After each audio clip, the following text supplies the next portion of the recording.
আসসালামু আলাইকুম। আশা করি সকলে ভালো আছেন আর আমি আলহামদুলিল্লাহ ভালো আছি। তো আজকে চলে আসছি হচ্ছে পদ্মার পাড়ে। এই যে আমার এইদিকে কিন্তু পুরোটাই পদ্মা, এটা কিন্তু একটা পদ্মা নদী। তো যাই হোক, পদ্মা নদী নিয়ে কিন্তু অনেকের অনেক গল্প আছে, অনেকের অনেক কাহিনী আছে, তবে ওইটা আজকে বলবো না। আজকে হচ্ছে পদ্মা নদীর পাড়ে আমরা ঘুরবো ফিরবো আর আপনাদেরকে দেখাবো।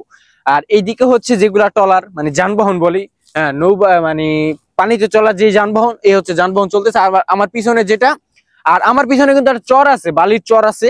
আর এইদিকে হচ্ছে বেরিবানের কাজগুলা চলতেছে। এই যে এইদিকে হচ্ছে বেরিবানের কাজগুলা চলতেছে। তো যাই হোক, কথা হচ্ছে ওইটা না, নদীর পাড়ে ঘুরবো ফিরবো দেখবো আজকে আর আপনাদেরকে দেখাবো। নদীর পাড় জায়গাটা আসলে অনেক সুন্দর, কিন্তু যারা থাকে তারা একমাত্র এটার আনন্দ উপভোগ করতে পারে। সো এইটারে কিন্তু ছোটখাটো একটা কক্সবাজার বলা যায়, যে কক্সবাজার ট্যুর সেম। কিন্তু এই যে এইদিক, হ্যাঁ একটু দেখাই দাও এদিকটা, আবার আমার এই দিকটা সেম কিন্তু কক্সবাজারের মতো লাগতেছে। হ্যাঁ, আমার চারদিকটা কিন্তু কক্সবাজারের মতো। এই যে ওরা ঘুরতেছে ফিরতেছে, ও কাছে কিন্তু মনে করেন যে ভালো লাগে সব সময়।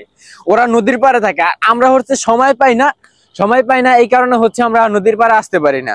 আর নদীর পানি মানে এখানে যারা থাকে তারাই হচ্ছে নদীর পাড়ের ফিল বোঝে।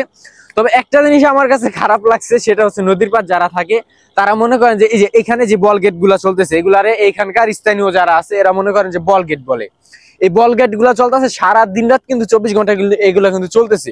তো একটা অন্যরকম শব্দ আসতেছে, সেটা হচ্ছে আপনারা শুনতে পারতেছেন না।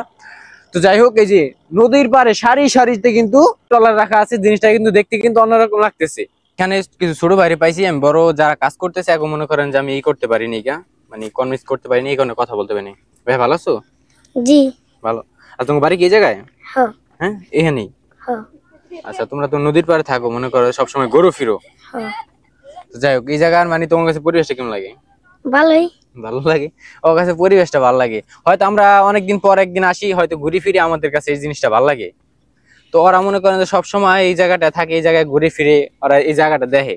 তো যাই হোক, ওর কাছে অন্যরকম ফিল লাগে। নদীতে সবসময় গোসল করে, নদীতে প্রতিদিন গোসল করা হয়। হ্যাঁ প্রতিদিন করো?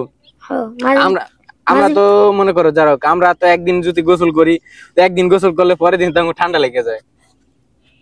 তোমার ঠান্ডা লাগে না? তোমার ঠান্ডা লাগে না? বেশি মানে গোসল করলে, বেশি গোসল করলে ঠান্ডা লাগে না? বেশি গোসল করলে ঠান্ডা লাগে। বেশি গোসল করে ঠান্ডা লাগে। দিনে কয় ঘন্টা মানে গোসল করো? এই যে আমার এক খালতো ভাই আছে, মনে করো যে সারাদিন মনে করো যে পানিতে থাকে। তোমার কি সারাদিন পানিতে থাকো? না।